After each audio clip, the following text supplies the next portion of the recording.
Bien, para todos es evidente que no podríamos hoy acercarnos a la Biblia de la misma forma en que lo hicieron los creyentes hace 200 años o más. Porque para poner un ejemplo, solamente en Estados Unidos, hace 180 años, el promedio de años que una persona iba a la escuela era de 4 a 5 años. Imagine usted a alguien que solo llegó a cuarto o quinto grado en nuestros días y que es la persona encargada de crear la base de las creencias doctrinales que usted tiene con base en su comprensión del texto bíblico. Debemos de entender de que la fe no es confianza.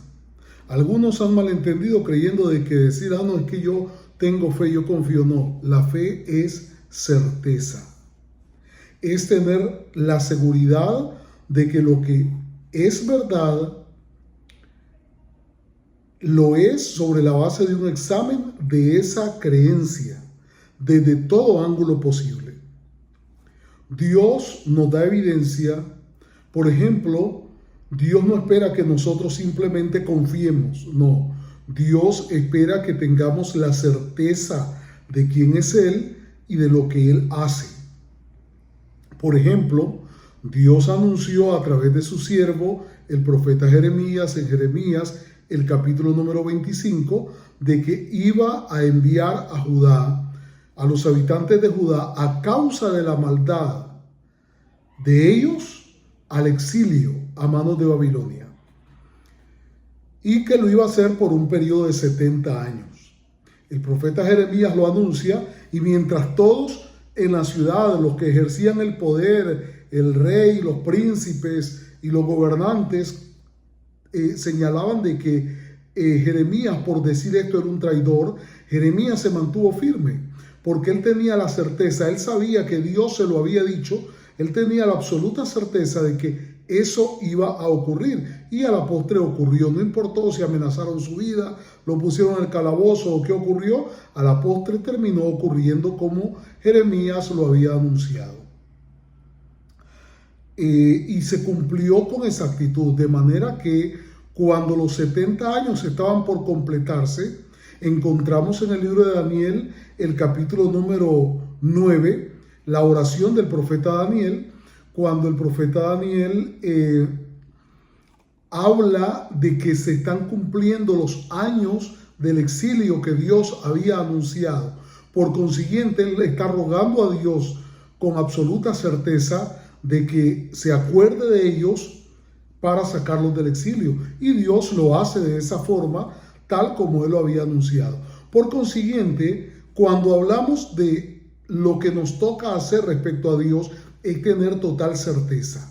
No es simple confianza de que yo creo que puede ocurrir. No, es yo tengo la seguridad de que esto va a ocurrir porque Dios así lo anunció.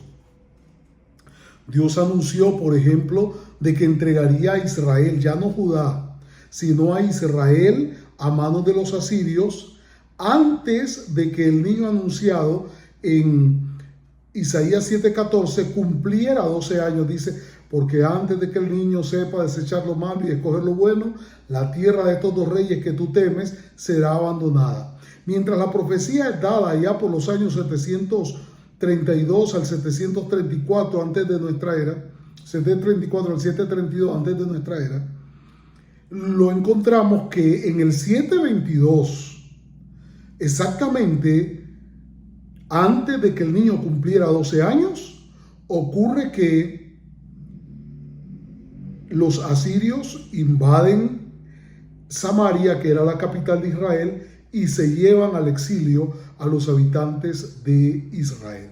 Entonces vemos que cuando hablamos de lo que Dios habla, no estamos hablando de posibilidades, estamos hablando de certezas absolutas. Y aquí hay algo sumamente importante, porque creerle a Dios es asunto de saber primero que fue Dios quien dijo esto. Cuando Dios ha dicho esto, no nos toca discutir cuestionar. No, cuando Dios ha dicho algo, simplemente podemos tener la absoluta certeza. El punto es ser capaces de diferenciar qué dijo Dios y qué no dijo Dios. Esto es vital, porque si Dios lo dijo, tengamos certeza de que así va a ser. Si Dios no lo dijo, entonces existe el mar de posibilidades, el marco de las probabilidades, que puede ser sí, puede ser no, independientemente de quién lo haya dicho. Debemos recordar que Dios anunció: cuando haya entre vosotros profeta de Jehová, le apareceré en visión, en sueños hablaré con él. No así a mi siervo Moisés, que es fiel en toda mi casa. Cara a cara hablaré con él, claramente y no por figuras. Entonces vemos aquí nosotros Dios definiendo: miren, si quieren saber cuándo yo hablo, yo voy a hablarle a alguien por visiones o por sueños.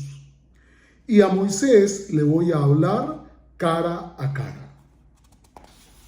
Al revisar nosotros el texto bíblico, lo que hoy nosotros conocemos como la Biblia, nos encontramos con que hay muchísimo que ha sido dado y que nos puede parecer de que la Biblia es palabra de Dios, pero debemos de decir con absoluta certeza de que no todo lo que hay en la Biblia fue dado a través de visiones o a través de sueños. Y Dios dijo categóricamente: si hay un profeta a quien yo hable, le voy a aparecer en visiones y por sueños voy a hablar con él. Por tanto, es vital hoy que nosotros diferenciemos entre lo que Dios dijo y lo que Dios no dijo. Hay mucho en la Biblia que es historia, mucho en la Biblia que puede ser enseñanza, mucho en la Biblia que puede ser consejos, mucho en la Biblia que puede ser cánticos, como el caso de los salmos, pero el hecho de que esté en la Biblia no lo hace palabra de Dios en sí. ¿Cómo saber que es palabra de Dios? Y hoy vamos a referirnos exclusivamente al Nuevo Testamento. Pero debo aclarar, no solo en el Nuevo Testamento encontramos escritos que no fueron dados por Dios mediante una visión o un sueño. Y si no fue dado mediante una visión o un sueño, no fue dado por Dios. Porque Dios solamente esos dos medios dijo que iba a usar para revelarse. Aparte de la ley que le dio a Moisés cara a cara, el resto Dios dice solamente por visiones o sueños. Eso lo encontramos en Números capítulo 12, versículos desde el 6 hasta el 8. Ahora, ¿cómo se creó el Nuevo Testamento que nosotros hoy encontramos en la Biblia? Hay un libro que se llama The Canon of Scripture, que fue escrito por un señor de apellido Bruce en 1988. Él en la página 127, cuando indaga, este teólogo, cuando indaga el tema de la creación del Nuevo Testamento, él escribe: el Nuevo Testamento como colección de escritos sagrados comenzó a tomar forma en el siglo II, cuando las comunidades cristianas intentaban definir un canon de escrituras autorizadas que complementara las escrituras hebreas. Entonces notan aquí en primer lugar, los libros del Nuevo Testamento comienzan a ser considerados para separarse en el siglo II. En el siglo II ya ninguno de los discípulos existía, ya habían muerto todos ellos. Ahora, continúa diciendo en la página 75 de este mismo libro, The Canon of Scripture, fue a finales del siglo II y principio del siglo III cuando comenzó a consolidarse, y oigan bien lo que ocurre, comenzó a consolidarse un acuerdo en las iglesias cristianas acerca de cuáles escritos eran inspirados. Entonces lo que ocurre a finales del siglo II es que las iglesias cristianas comienzan a ponerse de acuerdo para poder escoger, decidir cuáles de los libros que ellos leían y que habían sido escritos durante el primer siglo debían de considerarse, según ellos, como inspirados. El tiempo va pasando y entonces nos encontramos con que hay otro escritor, Herman Baird, escribe The New Testament, A Historical Introduction to the Early Christians. Él escribe: el criterio clave para la inclusión de un libro en el Nuevo Testamento fue su conexión con la tradición apostólica. Se consideraba que los escritos que provenían directamente de los apóstoles o de sus asociados cercanos tenían autoridad divina. Oigan bien, y eran dignos de ser leídos en las iglesias. Entonces aquí, cuando comienzan los cristianos en el siglo II a escoger, el criterio clave, dice este escritor, en el libro que mencionamos, The New Testament, A Historical Introduction of the Early Christian, en la página 220, él escribe y dice que el criterio clave para incluir un libro era que hubiera sido escrito o por los apóstoles o por alguien cercano a los apóstoles. Eso era suficiente para que los cristianos en el segundo siglo dijeran: entonces esto tiene autoridad divina y es digno de ser leído en las iglesias. No es el criterio que Dios había dicho: le apareceré en visión, en sueños hablaré con él. No, los creyentes en el siglo II escogen si eran personas asociadas a los apóstoles o si había sido uno de los apóstoles el que había escrito. Por eso encontramos, por ejemplo, el libro de Mateo, reconocido, el libro de Juan, reconocido, Lucas, que no fue un apóstol, pero que estuvo asociado a Pablo, Marcos, que tampoco fue un apóstol, pero que estuvo asociado igual a Pablo, o las cartas escritas por Pablo, o posteriormente las cartas escritas por Pedro, o por Juan, o por Santiago, o por Judas mismo. Entonces, eso era criterio. Lo escribió un apóstol, entonces esto debe tener autoridad divina, decían ellos. Ya no era lo que Dios había dicho, de que era visiones o sueños. Luego esto continúa. Dice que la sacralización del Nuevo Testamento, es decir, llegar a decir esto es sagrado, fue un proceso progresivo en el que los escritos cristianos, en un principio leídos en paralelos con lo que eran las escrituras hebreas, comenzaron a ser considerados como escrituras por derecho propio. Este estatus de escrituras fue reconocido formalmente en los concilios de la Iglesia en el siglo IV y el siglo V. Eso lo escribe en el MacDonald Lee y Sanders James, lo escriben en un libro que se llama The Canon Debate. En este libro, en la página 419, aparece esta declaración en la que dicen de que fue en el siglo IV y en el siglo V cuando se le dio en sí el estatus formal de escrituras a los escritos del Nuevo Testamento. Y ahora encontramos que Gamble escribe en el libro The New Testament Canon, Its Making and Meaning. Él escribe en la página 56 de este libro: el desarrollo del canon del Nuevo Testamento refleja, oigan bien, el reconocimiento gradual por parte de las primeras comunidades cristianas de la autoridad inspirada de ciertos escritos apostólicos. Este proceso culminó con la aceptación formal de los 27 libros del Nuevo Testamento en el Concilio de Cartago en el año 397 de nuestra era. Como notamos entonces, no existió como criterio ver si Dios había dicho algo o no, sino que lo que existió como criterio fue la popularidad o la posición de quien escribió este libro. De acuerdo al criterio de Dios, ninguno de los libros de Mateo hasta Tercera de Juan pueden considerarse palabra de Dios, porque Dios no dio el mensaje de ninguno de estos libros ni a través de visiones ni a través de sueños. Además, ninguno de los escritores del Nuevo Testamento consideraron sus escritos como inspirados por Dios. Cuando Pablo escribe toda la escritura es inspirada por Dios en 2 de Timoteo 3:16, Pablo se está refiriendo a la escritura que él leía, que eran los escritos del Antiguo Testamento.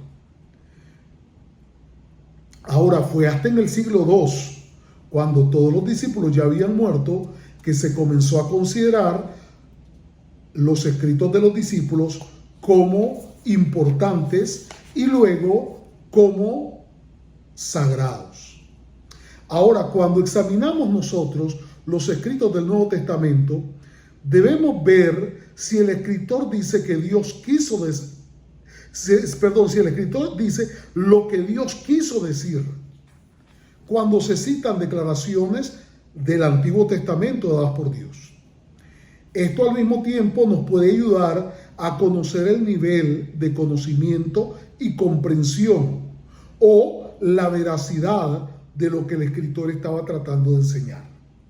Vamos a ver citas en el Nuevo Testamento que evidentemente son citas refiriéndose al Antiguo Testamento, pero que cuando revisamos donde están escritas en el Antiguo Testamento, no están diciendo lo que el escritor original quiso decir, sino de que le cambian completamente el sentido.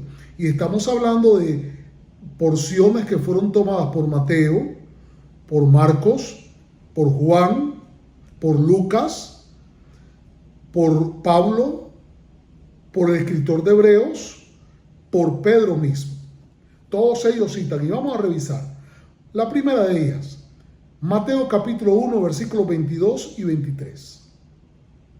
Esta declaración, si usted la revisa en Mateo 1, 22 y 23, es aquella en la que se dice de que esto ocurrió para que se cumpliese lo dicho por el profeta cuando dijo, aquí que la Virgen concebirá y dará a luz un hijo y llamará su nombre Manuel.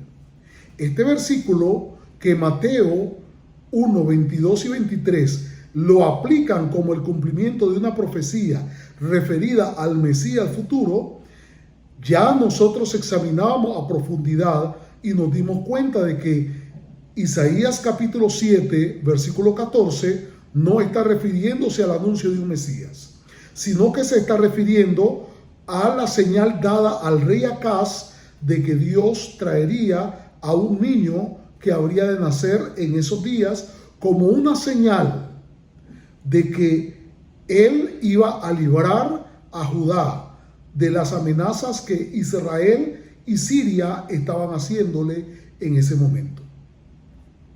Por consiguiente, cuando Mateo 1, 22 y 23 cita Isaías 7, 14 y dice de que eso fue escrito por el profeta, que fue lo que quiso decir el profeta, Mateo está equivocado ahí.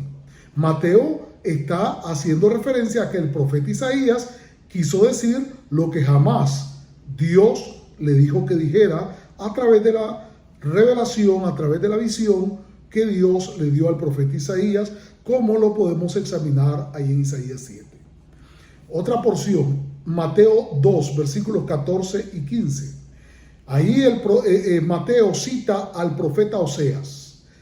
Y Mateo dice, esto ocurrió para que se cumpliese lo dicho por el profeta cuando dijo, de Egipto llamé a mi hijo. Y Mateo lo aplica una vez más a Jesús cuando dice de que María y José tuvieron que huir porque habían sido amenazados todos los niños. Entonces, Mateo dice que esta declaración del profeta Oseas está refiriéndose a Jesús. Pero cuando leemos, esta declaración no se refiere a Jesús. Esta declaración está refiriéndose a Israel, al pueblo de Israel, considerado el pueblo de Dios, a quien Dios se refiere en Oseas 11:1 como su hijo. Por consiguiente, el escritor Mateo no está siendo fiel, probablemente por falta de comprensión, a lo que escribió el profeta Oseas cuando dijo estas palabras, refiriéndose al pueblo de Israel.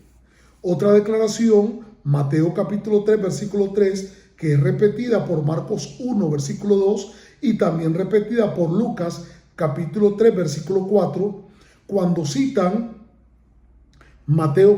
Isaías 40, perdón. Ellos citan Isaías 40 y lo aplican a Jesús. Dicen de que, o más bien lo aplican a Juan el Bautista, diciendo de que esto es lo que anunció el profeta cuando dijo: voz de uno que clama en el desierto, preparad el camino del Señor.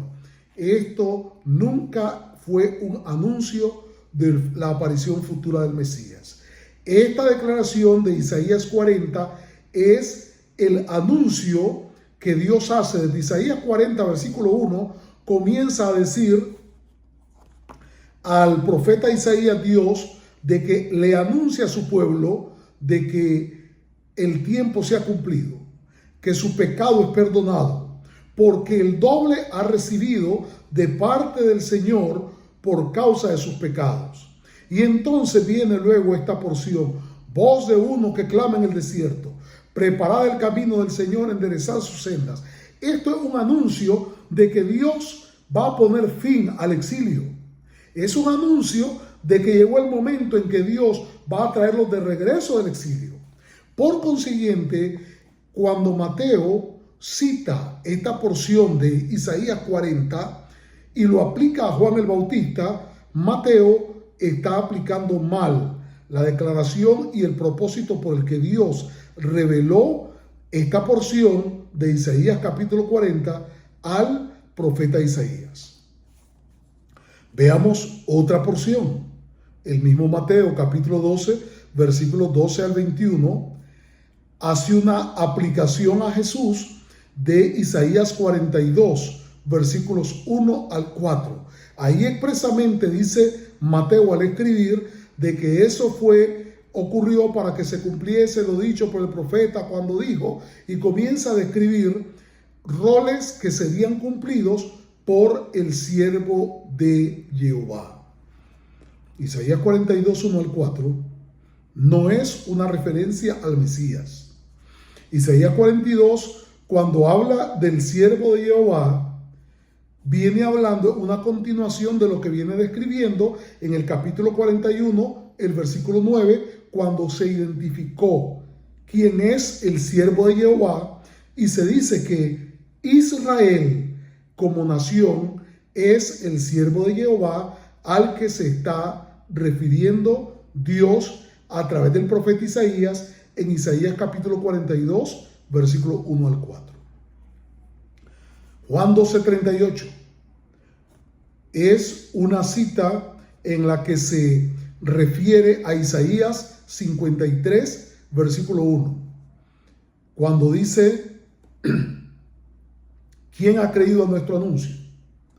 Esta referencia no es una referencia aplicada al Mesías, sino que, como ya mirábamos y como lo viene diciendo desde el capítulo 52, versículos 14 en adelante, viene hablando de el siervo de Jehová, que, como referíamos anteriormente, era el pueblo de Israel, a quien está haciendo referencia como el siervo de Jehová.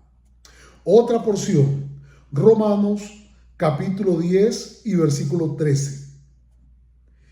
Esta declaración de Pablo es una cita de Joel capítulo 2, versículo 32.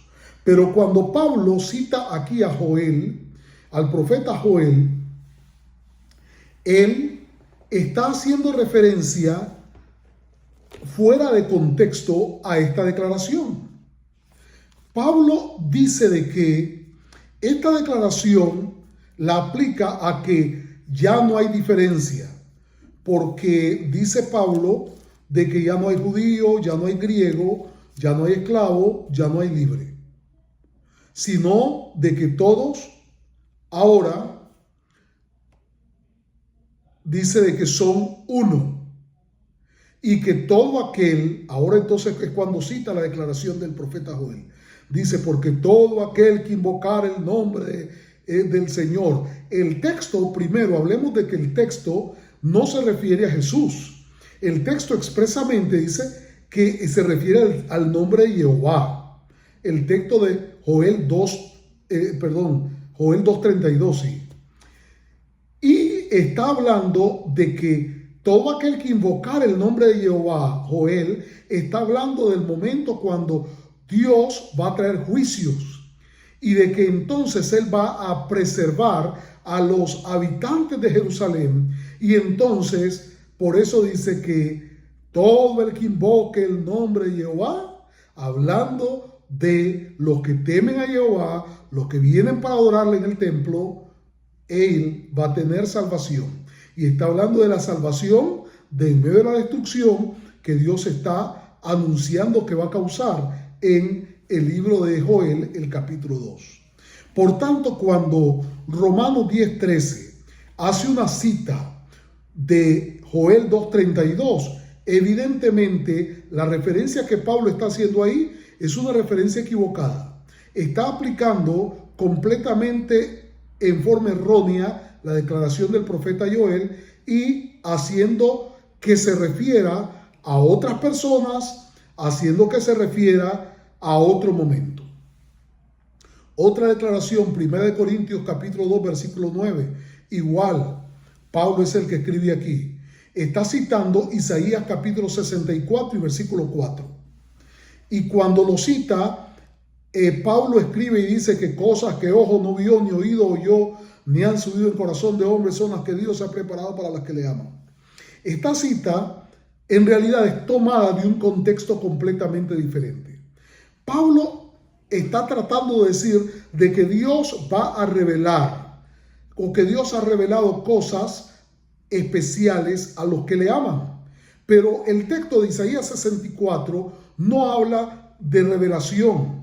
De lo que está hablando Isaías 64 es de que Dios apareció en el Sinaí y que cuando Dios apareció ocurrió algo que ningún ojo había visto hasta ahí. Ningún oído había escuchado. De que Dios apareciera y de que delante de todos hablase a su pueblo. Es una referencia completamente equivocada la que hace Pablo en 1 Corintios 2:9 al citar Isaías 64:4 y querer aplicar esta declaración a una evidencia de que Dios habría de hacer una revelación de cosas especiales a los que le buscan. Otra declaración, Efesios capítulo 4, versículo 8.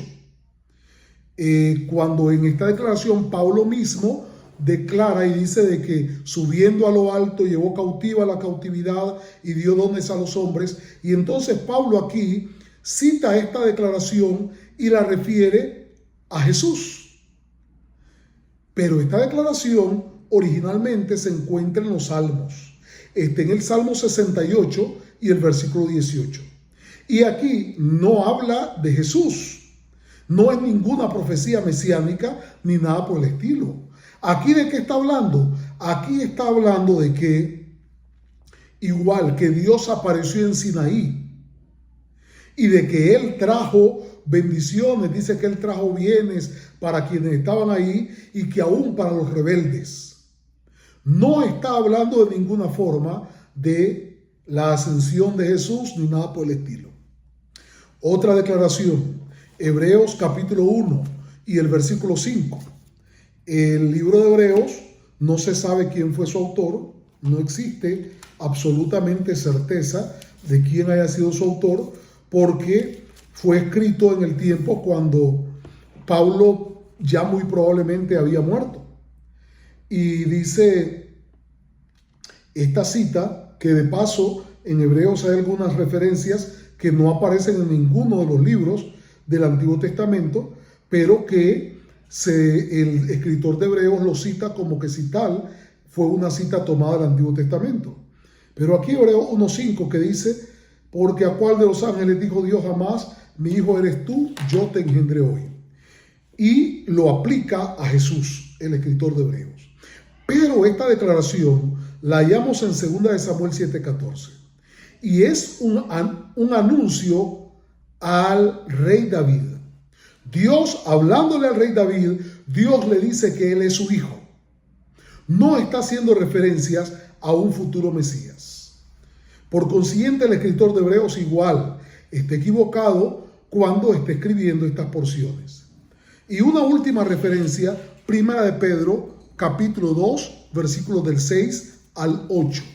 En Primera de Pedro 2, del 6 al 8, igual hay una referencia en la que se hace una cita de Isaías capítulo 28 y el versículo 16. Y ahí dice, he aquí que pongo en Sión la principal piedra del ángulo, escogida, preciosa, y el que creyere no será avergonzado. Isaías 28, 16, ¿de qué está hablando? Está hablando de que en Sión, en Jerusalén, en el lugar donde podían encontrar al verdadero Dios, ahí donde se encontraba el templo, ahí podían buscar y encontrarse con Dios. Por consiguiente, cuando usted lee muchas de las declaraciones escritas por Mateo, por Marcos, por Lucas, por Juan, por Pablo, por Pedro o por el escritor de Hebreos, usted está leyendo declaraciones en las que ellos proponen su comprensión, lo que ellos entendían, lo que ellos creían, pero no lo que Dios dijo, porque Dios no se equivoca. Dios no es hombre para que mienta, Dios no es hijo de hombre para que se arrepienta. Por tanto, si Dios hubiese escrito el Nuevo Testamento, entonces encontramos a un Dios que está equivocándose respecto a lo que Él mismo ya había dicho. Esto no tiene ningún sentido. Imagínese usted que alguien tiene la creencia de que deben ofrecerse sacrificios humanos y le explica a usted que Dios desea que se le ofrezcan sacrificios utilizando un texto que habla de los sacrificios. Por ejemplo, Deuteronomio 12:11. Donde dice, y al lugar que Jehová vuestro Dios escogiere para poner en él su nombre, allí llevaréis todas las cosas que yo os mando. Vuestros holocaustos, vuestros sacrificios. Dice, podemos llevar al lugar que Dios escogió, podemos llevar nuestros sacrificios, torciendo completamente el sentido. Eso es lo que ocurre con los escritores del Nuevo Testamento. No por malintención debemos de creer, sino por falta de conocimiento. Como es común, hay personas que hoy han rediseñado la lista de qué es pecado y qué no es pecado. Entonces muchos dicen, es que esto es pecado. Si te enojas es pecado. Y pueden tomar y torcer en base a su criterio lo que el texto dice. Dios no es hombre para que mienta. No es hijo de hombre para que se arrepienta. Nos dice el libro de Números, el capítulo 23 y el versículo 19. Lo que Dios revela es verdad. No es razonamiento humano, ni ha dejado Dios al criterio de los hombres que definan lo que es o lo que va a ser su palabra.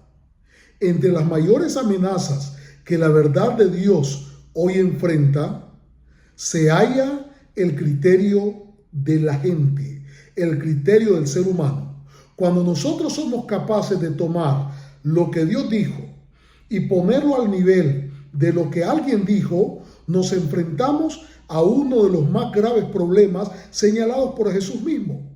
Jesús destacó de que este era uno de los más graves problemas existentes cuando dijo allá en Mateo 15 y se repite en Marcos 7, diciendo de que ustedes invalidan el mandamiento de Dios cuando lo sustituyen por la tradición de los hombres. ¿Qué cosa es tradición? Justamente lo que ocurrió con los escritos de los apóstoles.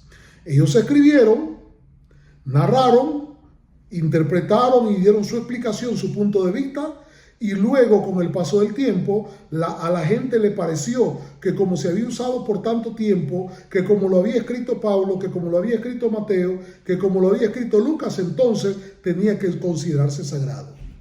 Esa es una de las más grandes amenazas que la verdad de Dios hoy enfrenta. Ni la tradición, ni el acuerdo de la mayoría, ni la antigüedad de un escrito, ni quien lo escribe, lo define como verdad. Porque aún debemos de decir, alguien pudo haber recibido revelación como profeta.